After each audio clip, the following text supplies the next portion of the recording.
guys, what is going on? My name is Brian, and today we got a very special guest all the way from Latvia. She's actually the person who's usually behind the camera, but today, because of a special episode, we actually got her in front. How are you feeling? Nervous. Nervous? All right. But excited. I like that. So that's the perfect way to begin the video. Roll the intro.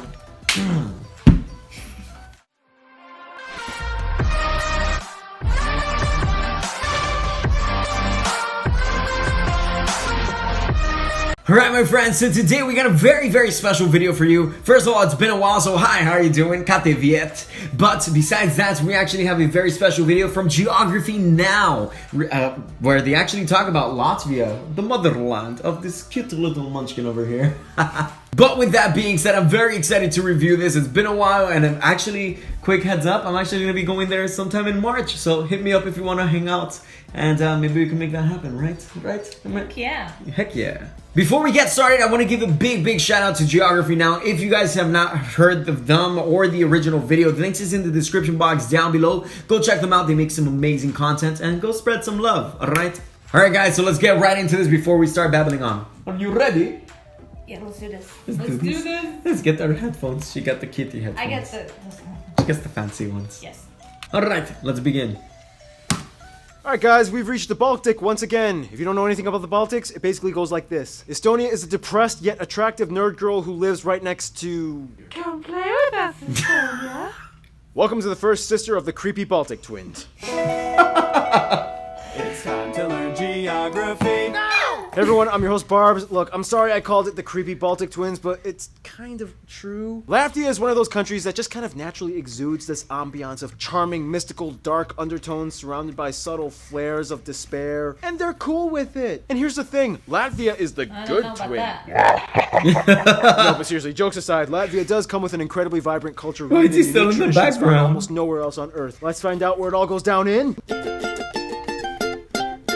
Oh, Latvia, you're like the most adorable horror show ever. Let's jump in. First of all, Latvia is located in the northern European region known as the Baltics due to the location on the Baltic Sea, surrounded by 4 other countries. The country is divided into 110 municipalities and 9 republic cities, with the capital Riga located along the aptly named Gulf of Riga. Yeah, that's right, 110 municipalities. But keep in mind though, most Latvians like to reference the 5 historical regions of Latvia for cultural distinction: Kurland, Semagalija, Salonia, Vitseme, and Latgale. Speaking of Kurland, fun side note, Latvians actually once colonized Africa and the Caribbean under the Duchy of Kurland. They took over Tobago, and remember in the Gambia episode we talked about the Kunta Kinte Island? Wow. Yep, that was Latvia. See guys, you gotta watch those obscure African country videos. Like, those are the ones with the strangest backstories that give you the best secrets for history. Anyway, the largest cities after Riga are Daugavpils and Liepāja, and the 2 busiest and international She was airports born are there. Riga International and Liepāja International. Now, Riga may be the capital, but it's a river city on the Daugava River, not a port city. So most shipments must come in either at Ventspils or on Liepāja on the Baltic coast. The funny thing is, even though Latvia has a decent sized coast, it owns virtually none of the islands that come with it. Even this little guy, Ruhnu, which belongs to Estonia, even though it's closer to Latvia's mainland. Dude, can I just have one island so I can build a patrol station?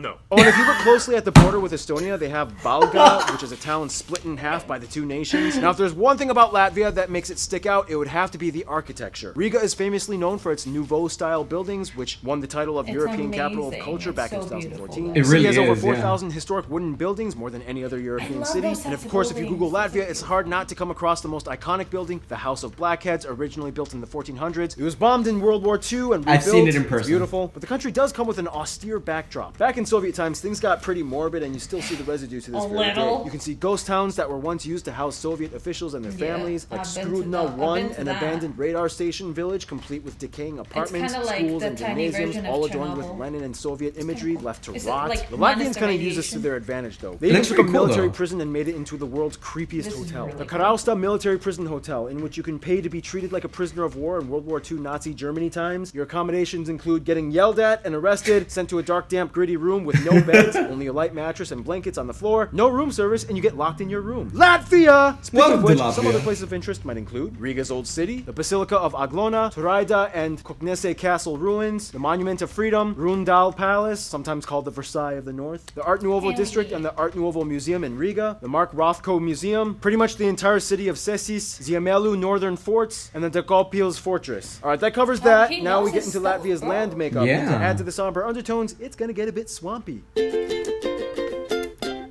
All the lands of the Baltic areas are like copy, paste, done. So if you watch the Estonia episode, you'll probably know what I'm gonna say. Latvia is located on the East European plain, generally a flat area, on average no more than 100 meters above sea girls level, aren't flat, with mild though. rolling hills every so often. The highest point, Geisenkults, is only about 312 meters. Fun side note, Latvia actually had a little competition with Estonia, which kind of went like this. You know, Estonia, you got some great forests. You know, I admire that about you. Oh, psh, come on, yours are nice too. Oh, well, you know, either way, it's not like we're going to be climbing any huge summits, right? Because we are flat countries. We are flat. Oh, you're telling me my highest peak only 318 meters. How about yours?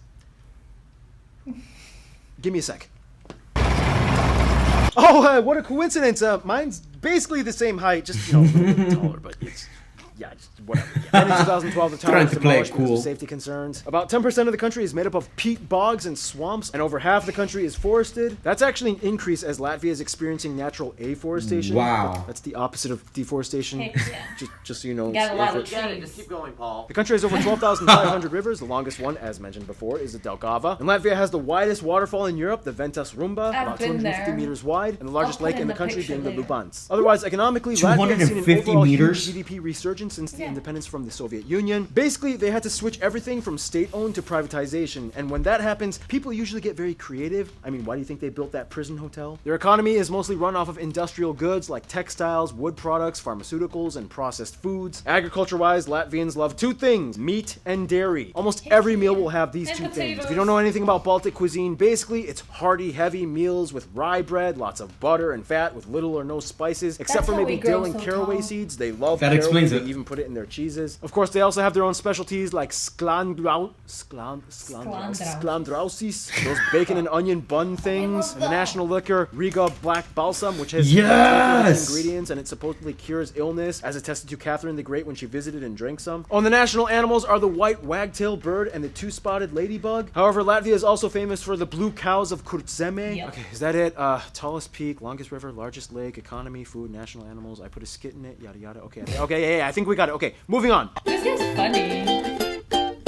Now, it's often said that if you want to learn how Europeans were speaking in the Stone Age, learn Latvian or Lithuanian. First of all, Latvia has about 2 million people and has the second lowest ratio of men to women in the world at 0.85 men per 1 woman. Remember, Estonia was the highest. The country is made up of 63% of people that identify as ethnically Latvian, about a quarter are Russian, and the rest are made up of other groups, mostly Belarusians, Ukrainians, Poles, and Lithuanians. They use the euro as their currency, they use the Type-C plug outlet, and they drive on the right side of the road. About the sex ratio thing, just like the other Baltic states, Latvia experienced a huge population loss during World War II. In fact, almost 13% of the entire country was killed, one of the highest percentages in Europe, and of course the vast majority of these people were men. And just like all the other Baltic states, a lot of these women grew up to be supermodels or insanely tall, like Not me, 7'1", Neither. 2.15 meter tall. 165 Ulyana Semyonova, centimeters. who helped Latvia get all these gold medals back in the Soviet times in basketball. Oh, yeah. And she's the first Columbia. non-US Lady. woman enshrined in the Basketball Hall of Fame. Yeah, that is a tall woman. Today, Latvian and Lithuanian are the only two Baltic languages left in existence. Is she still The alive? last relative, Old Prussian, went extinct in the 19th century. Basically, these two languages are related and even have some similar words, like labsvakaras versus labasvakaras, skola versus skolos, and they both use sveki. Basically, Latvians have told me Sveki. that to them, Lithuanian sounds like an older, more ancient version of Latvian, and if they listen really hard, they might be able to pick up a few words and phrases, but overall, it's still kind of difficult to understand. And keep in mind, most Latvians learn at least a little bit of Russian, since a quarter of their population is Russian. Yep. However, English is more favored for business and global outreach. Now, here's where things get a little unique. The Baltics That's how we were met. one of the last places to convert to Christianity in Europe. Faith-wise, about a third identify, at least nominally, with the Lutheran Church, a quarter with Catholic, and about 20% Orthodox. However, many of the people are not very religious. However, what's That girl's interesting face. is that the ancient pagan traditions are heavily synchronized and still celebrated today. Basically, there were about 10 main Baltic tribes that eventually merged into what became Lithuania and Latvia, whereas the Finno-Ugric tribe, the Livonians, became Estonia, all of which started out as pagan. Baltic paganism incorporated a Rolodex of gods, goddesses, and spirits that took over various elements and concepts of daily life. You had the fate goddess, Laima, the fertility and harvest god, Hey, Demis, Zemis Mate, that's the the candy. mother of earth, and so on. To this day, dressing up in traditional pagan-influenced masks and costumes during festivals is widely practiced, especially during solstice festivals. They take solstice very seriously. They even have like an ancient traditional pagan Yeah. calendar with symbols and everything I like have a that. One of my similar Latvian one in my subscribers sent this to me bedroom. for Flag Friday. Thank you. And speaking of festivals, just like Estonia and Lithuania, every 5 years they hold a song and dance festival where the entire country pretty much gets Aw. involved. Oh shoot! shoot, history. Yeah, okay. So before I get into this, if you really want a cool visual, just check out this cool stop motion video by YouTube channel Ansis99. So many of you guys have sent it to me.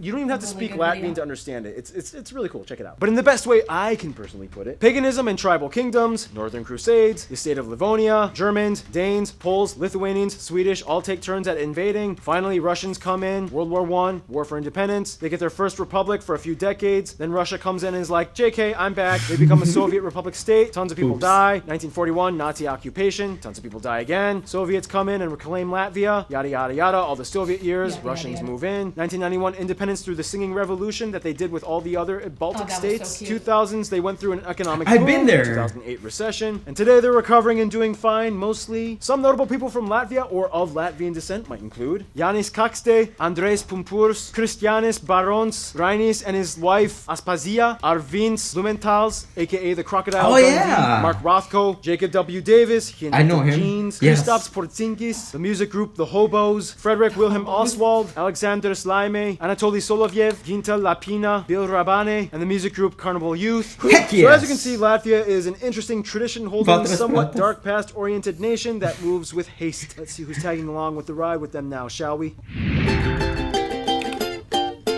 Now, in school, have you ever been sent to detention and while in detention you started talking to the person next to you and found out that you actually had a lot in common? Yeah, it's kind of like how Latvia made friends. As a member of the EU since 2003, as well as NATO and the Council of Europe, Latvia has significantly opened up to their Western counterparts and has seen tons of diplomatic measures taken from the Germans, French, Polish, and Italians. Latvians get along pretty well with Ukrainians and Georgians as they shared the same Soviet-occupied past, and a significant minority of people in Latvia are Ukrainian. Iceland was actually the first country to recognize their independence, and they shared the same seats on the Council of the Baltic Sea States, even though Iceland is not a Baltic state, but wait, huh? But when it comes to their best friends, most Latvians would probably say Lithuania and Estonia, even though Estonia pays more attention to Finland. All three Baltic states grew up together and graduated college, but Estonia got closer to Finland, and out of jealousy, Latvia kind of tried to hook up with Sweden, but Sweden was like, eh. Lithuania is like the twin that was separated at birth. Latvian territory was taken over by Germans in the 13th century, and Lithuania kind of went off and created its own empire with the Poles. In the end, though, the two sisters have always held on as the last surviving Balts in the world, and as crazy as things got, they will always be there for each other. In conclusion, Latvia has had a lot of pressure over the years from numerous factors, but they still pull through by embracing the austerity that enshrines them. Stay tuned,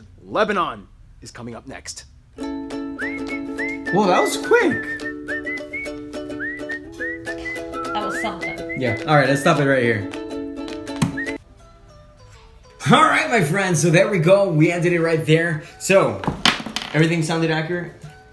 Yeah, it was a lot of information, and it was really cool to like see that like there was so much information, so many interesting facts that I don't think I've seen any YouTube video cover all of that and make it so fun.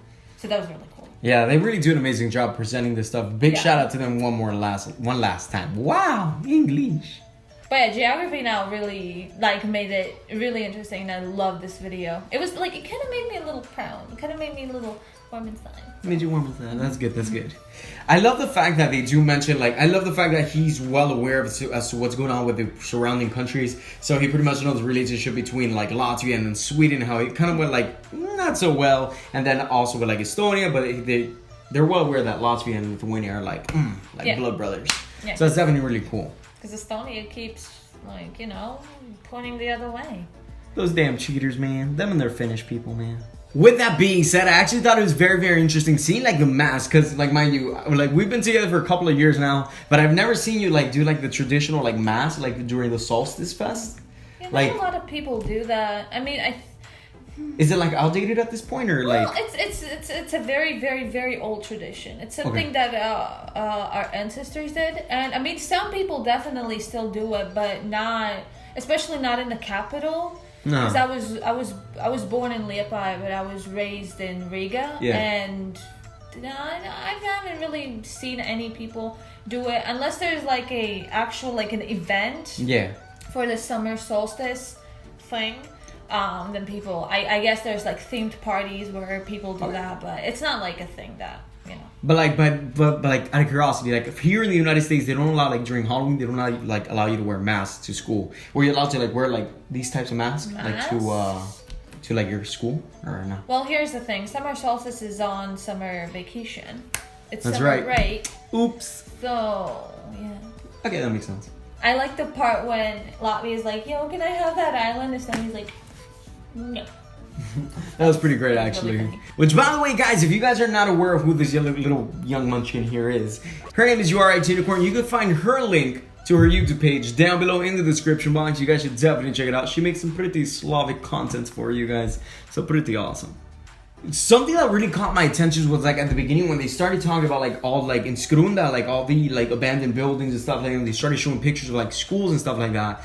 Like I don't know why, like I love that type of like architecture and like especially when it's like falling apart. I don't know. Have you ever had the chance to go explore? When it comes to architecture, it's not really like architecture art. I guess. It's just like Soviet Union style of building things, which Just is abandoned, yeah. like because there's still a lot of these buildings are still functioning all over the country, which is actually like a an apartment complex kind of thing, and people still live in them even though they're falling apart and they're like infested and whatever. But it's just a way. I don't know. I can't really. I don't know. I can't really relate when you say that you like the architecture because that reminds me of Soviet Union. And it's not that I hate it, but it's something that I was taught that it wasn't a good time for Latvians for obvious reasons. So I don't really associate that with anything good. But in particularly that city, Skrunda, it's actually very, very cool. That's why I said during the video, I said that it's kind of like the baby version of Chernobyl, except minus the radiation, of course. Because there's like schools and kindergartens, and it's kind of like it's kind of like a town, abandoned town. You get apartment buildings, you get stores, you get everything. It's just abandoned because it was kind of like a Russian little thing.